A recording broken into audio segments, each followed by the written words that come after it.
Hey everybody, welcome back to Northernlion Plays the Binding of Isaac AFTERBIRTH Plus. We won last run. I know we died, but let's be real. We won the last run. Forget Azazel. We'll wipe all his stuff out in like a freaking heartbeat at some point in the future. We don't need to do it right away. Y29H, YH7K. Like, I'm not doing that until we unlock at least the cathedral in the chest. I don't want to do an Azazel run that just goes to mom's heart. That's like going back to 2nd grade. It's unnecessary. If I was to go back, let's say you've been out of high school for 10 years. What do you think is the first, well, let's say you've been out of high school and college for 10 years. What do you think is the furthest ahead year you could go back to and still dominate academically without studying? I think this is a very good question. I'll tell you straight up. Let's start. 12th grade? No. Despite holding a degree in biology, me at my scholastic prime in 12th grade has me beat in math, chemistry, physics, no doubt. English? I probably got the edge there. Like, present me probably has the edge there, I would imagine. Anything that requires a lot of memorization is actually likely to favor... memorization and specific knowledge, I think, favors the younger version of yourself that's still in the business. Anything that requires a learned skill is a little different. Like, I'd much rather have 29-year-old me in a biology lab versus, you know, 17-year-old me. No question about it. You know, I know how to use the tools. I know proper laboratory procedures, how to run the tests in the software, etc., etc. But if we're taking like a high school style exam where the question is like, you know, oh, what's the 4th step of the oxalate acidosis cycle? 12th grade me is going to dominate. So it really depends on what it comes down to, right? I'm trying to think of what, like, if we go back to 11th grade, it's probably more of the same. Obviously, like, from a, you know, programming standpoint, if I could get into a programming class, I would dominate my earlier self, because my earlier self didn't know anything about programming. Earlier self is such a weird expression, but I'm thinking like 10th grade. If I went back to 10th grade, I'll tell you one thing, the English classes wouldn't even be close. You ever like think back to your high school English classes? You'd have to watch like your classmates give speeches. And that's why I think that Menelaus was the most important and pivotal character in Shakespeare's Titus Andronicus. You know, they got no flair, they got no panache. It's like they've never seen a TED Talk. Me, I've been talking to myself alone in my office 6 to 12 hours a day for the last 6 years. I've developed skills, cadences, a timbre, a pitch, funny voices. Ways to keep people hanging on, not every word, but many words. Any kind of rhetoric class, an older person should dominate. Even, and this is not meant to rain down any kind of negativity on people who are younger right now, because you'll be older and jaded like me eventually.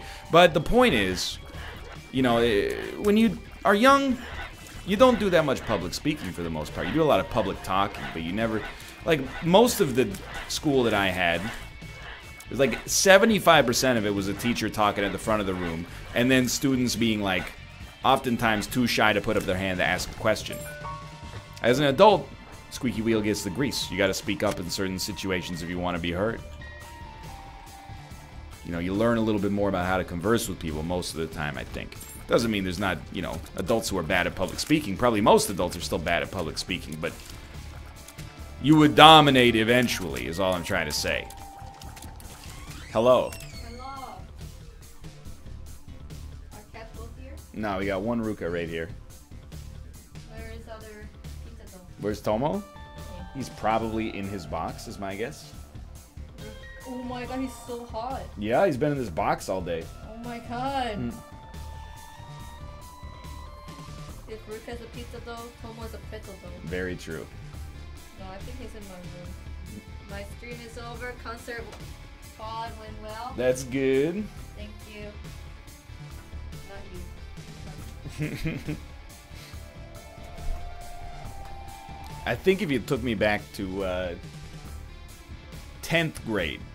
That's where, like, the true dominance would start. There's a couple that wouldn't even be fair. Like, gym class, even as, like, probably a 29-year-old of an average build, I would dominate most phys ed classes, I think, depending on what was on deck, you know? In 10th grade, you're dealing with 15-year-old kids. We're doing wrestling. No 15-year-old kid is getting it over with me in a wrestling match. There's no question. They're going down. Now, if they institute weight classes, things might be a little bit more touchy. But still.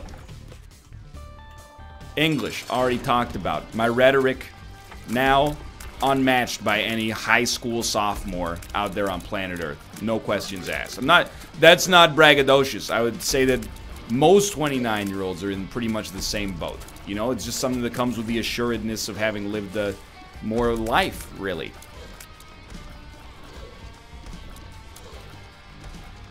Math class? It depends, okay? In my province, I'm trying to think of what 10th grade math class was. We didn't do calculus until 12th grade. We did, you know, geometry that was not at the level of actually doing proofs. It was mostly like algebra. Probably got as far ahead as, like, you know, factor and FOIL. You know what I mean? First, outside, inside, last. When you multiply, like, two expressions together, I would dominate. It's not... That stuff is, like, second nature at this point. If you have anything that's solved for X, I'll just plug it into my phone. Oh, that's illegal now? Okay. Regardless of that, I think without studying 10th grade, obviously with studying, you could go back to any grade as an adult and presumably, unless you've had some kind of brain injury, and I'm not minding that for humor, I'm just saying that it's probably the honest goodness truth, you'd have a pretty good chance, you know? You got a bigger brain. They got a spongier brain, but you got a bigger brain. It holds more things right now. Now, the inverse question is also great, and I hadn't thought about this until now. If you're, like, in high school, let's say you're, like, 16, what age do you think of adulthood you could be, like, seamlessly slotted into? But you gotta go as high as possible. Like, I know when I was in 8th grade, I was, like... I mean, I was, like... I worked hard in school, but I was also kind of a punk. I was like, why does school have to be so long? I'm qualified to get a job right now. As an adult, if you had placed me in 8th grade in any kind of workplace, I don't know if it would have been a disaster, but it would have been pretty bad. You know, you don't even know who you are when you're in 8th grade. You're just starting to figure that out. That would be comical, though. Now, there's a show. What if you just had a show that was like, you know, Undercover Boss, but instead it was like Undercover Kid. And they would just have a kid work at an office, but nobody knows they're a kid because they're like in an adult's costume. Look, I haven't really thought about it. But the show would be very mean-spirited the way I've pitched it. Mostly, hey, look at this dumb kid trying to do brain surgery. They don't know what they're doing. Get that scalpel away from them.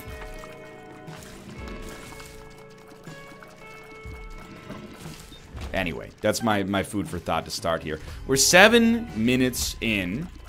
The run is fine. It's better than fine. Rate of fire is amazing. I mean, the game said it was going to get harder, but I don't see it. All we really... large zit.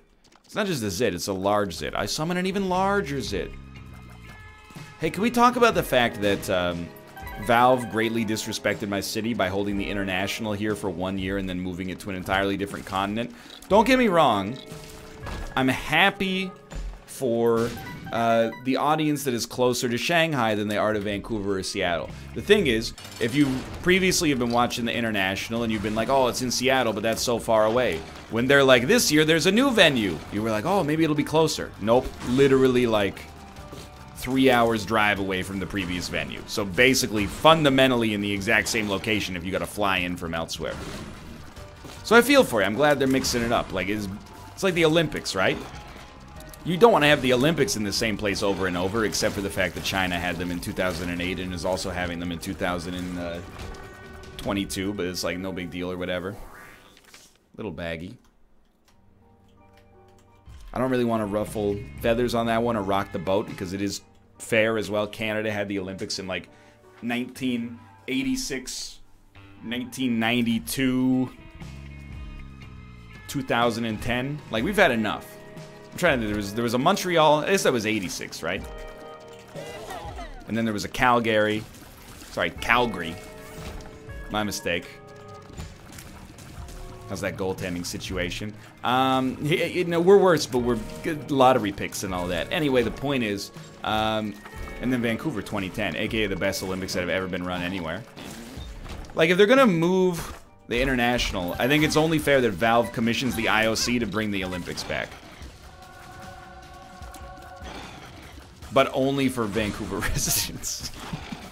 Everybody else, I don't want to deal with tourists. I just want to see some good skiing, okay? Is that so hard? I'm not saying it's a slap in the face, because here's the thing. I got no stake in Rogers Arena. I'm not one of the Aquilini brothers. I don't understand, you know, the logistics. Maybe Vancouver was worse from an immigration standpoint for the Dota International. I know there were people that were refused work visas because, you know, when they came in, they were like, what are you here for? And I have to imagine they were like, I'm playing in a video game tournament to win $100 million. And they went, okay, where's your visa? And they went, sorry, I have a MasterCard. And then it was all over, right? Like, so I don't know, maybe that's part of the problem. Maybe coffee's too expensive, I don't know. But it is kind of a slap in the face. That's rough. It is kind of a slap in the face when, you know, they say, hey, we're bringing the biggest esports tournament in the world to your city. And then, you know, you do a great job of accommodating people. Anytime I saw somebody wearing a Dota 2 piece of merchandise on the street, I said, go Juggernaut! And they all went, woo! And it was a great time. And then you betray me personally by moving it across the Pacific Ocean. What does that say about you, Valve? What does that say about you? And the hospitality that Canada provided you and was rebuked instantaneously. What does it say? You tell me. I'm not putting words in your mouth. You tell me what it says, and I'll tell you whether I agree or disagree. It's not like I'm offended or anything, though. It's not like, you know, it was cool to have people in Canada for once that are part of your industry instead of having to go to either Seattle, Los Angeles, San Francisco, or New York, you know? It's not like, you know, it was a wasted opportunity to, you know, set up even like a thriving sort of cottage industry for people in, you know, esports bars and, you know, amateur clubs and stuff like that. It's no big deal. It's really cool, actually, is the thing. Anyway, I'm going to stop talking about the international because I don't know what I'm talking about, but GG. Hope you all had a sporting series of spirited Dota 2 engagements. And see you never, apparently. You're welcome to come back, just don't bring your Dota 2 with you, apparently. 11 minutes, 14 seconds. It's a Gertie fight. I don't want to say that Lemon Mishap is bad, because I would not even agree with myself. What I will say, and this is part and parcel with why I was going to say it, I think the Lemon Mishap creep, if I'm designing Isaac, I'm putting on my game designer hat, make the Lemon Mishap creep like 1.5 times bigger. I don't want it to be Lemon Mishap size. I think that's a little much. But you can make it larger without making the item too good. Half the enemies in this friggin' game fly anyway. It's not going to help you. Half of them have too much HP to get killed by an instantaneous touch of the Lemon Mishap creep. So I don't think there's too much reason for it to be, like, untenable, is all I'm saying. Anyway. I feel like we've made good progress in the save file here. You know what's a dangerous thought is that one day, and it'll probably be like a couple of months from now, we're going to hit a point at which we have an Isaac run on this new save file that makes no progress. For now, the hits are coming fast and furious. We're starting runs, we're unlocking 1 to 6 things on every single run. We might as well take advantage of it here. You know what? Let's kill Mom with the Bible on this run. Really like Bloodbag as well. If we kill Mom with the Bible on this run, we never have to do it again. We probably unlock something. I'm gonna donate some money here. Maybe we can make our shop better as well. Yeah, but one day we will finish a run. We'll get nothing out of it, maybe because we died, or maybe because we've already unlocked the things that you would unlock from playing as that from doing that permutation. It's a scary thought. Luckily, not anytime soon. By the way, I'm a fool. Never should have used the bomb there. Just use the Bible. Why use bombs when you could use a Bible instead? Judgment. Is this smart? Answer, no. Blow these up, please. Thank you. I really sincerely appreciate it. You're actually fairly likely... Oh, no, I screwed it up. My bad. We should be very careful. I wasn't scared of that at all. That was just... I had a little hiccup in my throat that sounded like fear. I thought it... Fear? I thought you said you were going to stop talking about Dota. That's right. NL knows the name of like 4 Dota players. Man, I sure hope Tendy takes it home this year. Maybe he and Justin Wong can play in the finals. Nope, that's not gonna work. You know what must suck? And this is sincere, and it's gonna sound like I'm poking fun at people that are kind of in my industry. It's not like that. At all. I mean this genuinely.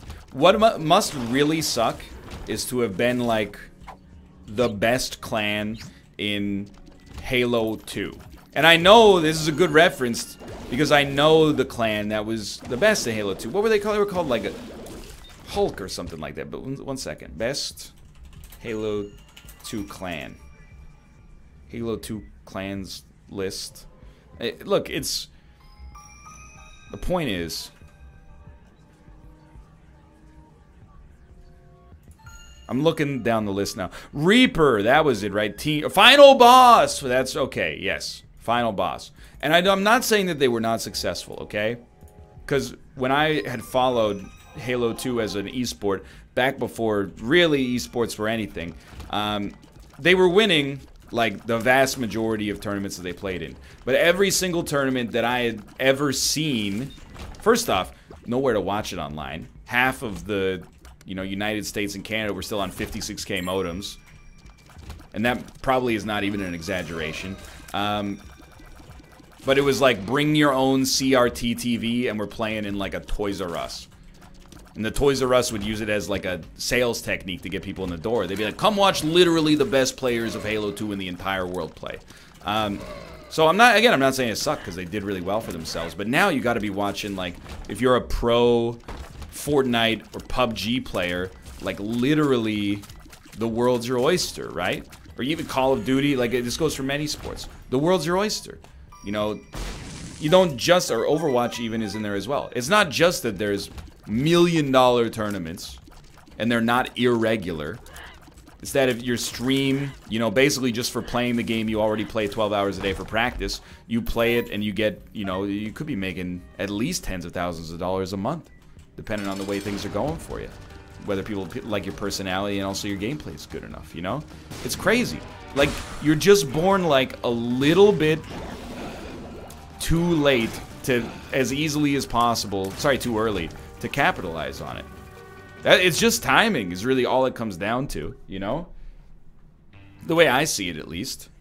Like, what's the difference between the final boss clan in Halo 2 and, like, Shroud? Or a CSGO pro or something like that. I'm saying check the birthdays.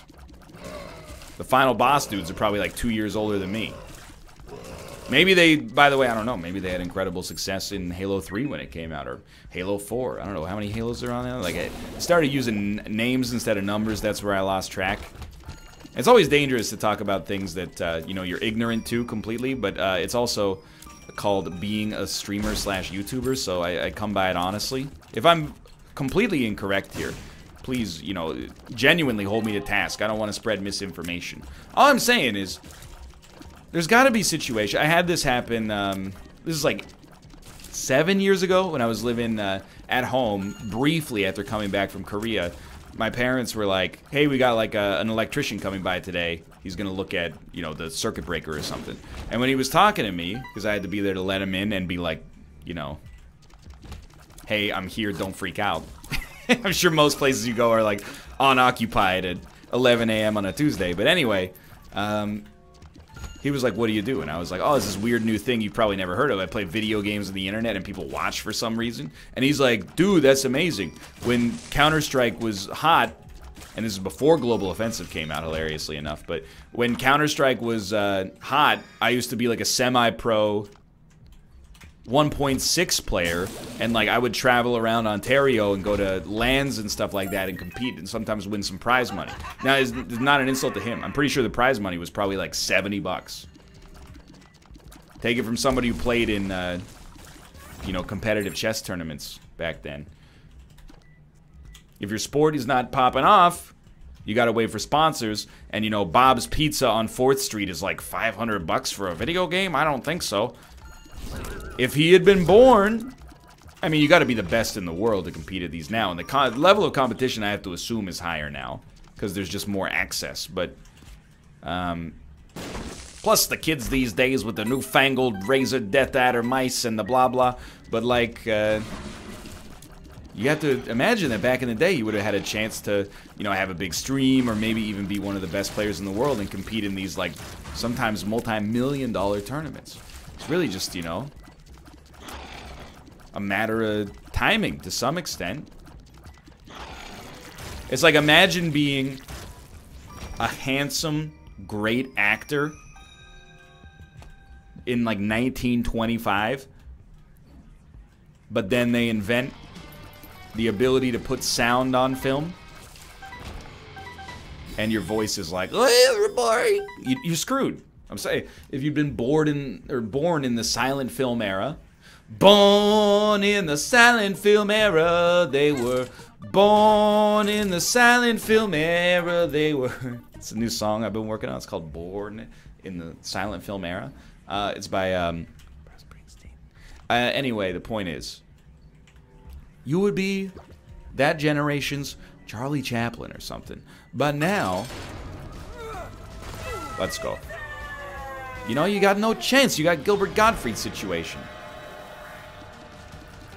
Not that Gilbert Gottfried didn't do well for himself, but I'm saying voice acting hasn't really existed yet, and nobody needs a talking parrot. Like, I think about that all the time, to be honest with you. It's not that there are no Thank you. It's not that there's no YouTubers who have come after me that have, you know, eclipsed my size by a factor of 1,000. Like, Ninja's got like 19 million subscribers on YouTube. Am I jealous? Well, I mean, like, a little bit, because that's insane. I have a healthy amount of jealousy, even though I'm happy with where I am in my existing life.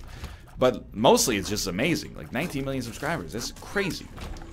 Mostly, though, I'm happy because I was born in the silent film era. I was born in the right window. And the window is probably like less than 15 years,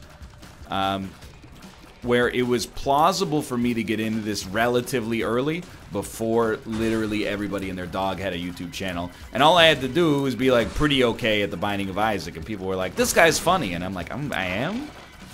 Yeah, he sucks at games and he's kind of dumb, but he makes me laugh. Wait, I am though?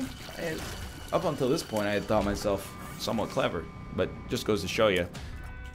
It's a way to see how people actually see it instead of how you see yourself. Regardless, though, you know, if you're 50 now, you probably didn't have the opportunity to get in while the getting's good. What I mean by that is not that it's impossible for a 50-year-old to grow their YouTube channel, but it's kind of it's much harder for a 50-year-old to give the kind of time to it than a 19-year-old can. You know, maybe the 19-year-old doesn't have a full-time job. They're almost certainly not married. Probably no kids, you know. Your time dries up a little bit as you get older. And try telling, you know, your spouse is like, nah, I don't want to work harder to get a better job for us and help provide for us and our family. Maybe someone will invent a way to play video games for money 22 years in the future from now. You know, it's not really, it makes you look a little juvenile, to be honest. So you can't really get away with that. I was lucky enough to be, you know, at the right age, at the right time, when it was starting to hit a little bit of sustainability for a lot of people. I was able to throw myself at it, and, you know, that circumstance is pretty much what has put me in the position I'm in today. It's not that I didn't have hard work as well, but, you know, I was born at the right time. And I don't think it's weird to say it, honestly. Like, I don't think it's makes it seem like I'm besmirching my own hard work, or like I'm saying that, you know, oh, other people are completely screwed. I'm just saying, you know, it's like really wanting to be an astronaut, but being born in 1875. Or really wanting to be an astronaut and go to the moon, but being born in 1988, when we've stopped doing that, apparently. Like, it's just, timing matters, you know? Neil Armstrong, was he the best astronaut? I don't know. What I do know is that my dude was born in the 1930s or the 1920s, and, you know, that made him just the right guy at the right time, and then that's how greatness is made. Greatness like my YouTube channel. Anyway, you get the idea. Timing means a lot. Game choice means a lot. Imagine, you know, Ninja hitched himself to Fortnite. Great choice. A+. Shroud hitched himself to PUBG. A+. Great choice. If you think those aren't both A+ games from a business perspective for them, you're being a little naive. Oh, but the desync on the server... Doesn't matter. They've both done incredibly well for themselves. Imagine being the guy who hitched himself to, like, Lawbreakers. I'm not trying to punch a studio when it's down. You know that... I've been at these parties at TwitchCon, you know, where it happens. Where people are like, yeah, I've been the guy who once a week for the past 4 years has been doing Lawbreakers news updates, and the game's finally coming out. I think it might be my big break. And then it comes out and it's got 14 active concurrent players, and, you know, the studio friggin' shuts down. And you're like, well, I guess that's 4 years of work down the drain. Or, you know, hypothetically, it's like when you hit yourself to, like, a, let's say, like a top-down roguelite, and then the developer of the game, after supporting it for many years, says, hey, we're going to have a big announcement related to this top-down roguelite that basically created the current landscape for independent roguelites and also your own career. It's going to be big news. And then you go, oh boy, first off, professionally, I'm excited. This seems like a fun project. But also personally, I'm excited because this could be really nice for me without being, like, overly selfish. And then he comes out with it, and it's a tabletop card game. Just as a hypothetical. Now, I want you to know I'm being facetious. Edmund has been nothing but kind to me in all of our interactions with one another. Get Blasting Cap out of here. And moreover... Like, first off, not only does he have no obligation to me, if anything, I have an obligation to him for, you know, basically just being hands-off with Isaac content and being like, hey, I'm making a new thing. You want to check it out? And you're like, yeah. And he's like, cool. You know? It's a good business relationship. I was mostly just making a joke. Mostly. And also looking into how to buy a camera mount so I can film myself playing tabletop games. But that's secondary and also not related to anything at all. But it's true, you know, like, it's a roll of the dice. You never know how it's going to go. I got really lucky that Isaac, I saw it before it came out, and I was like, that looks cool. I'm going to play it when it comes out. And then it has become this unwieldy thing that has lasted forever to the point, that was so bad, that even people who love it, to some extent, are kind of like, yeah, I did my time with Isaac, but I'm kind of sick of it now. Whereas, for some reason, my brain's broken, and it's just like, another beautiful day. More Isaac, please. Well, I should not have hit that, but I'm a little desperate for bombs. And by bombs, I mean red hearts. Sorry, brain's getting scrambled here, just trying to... But these are the bad boys. We have to make sure that they get taken care of.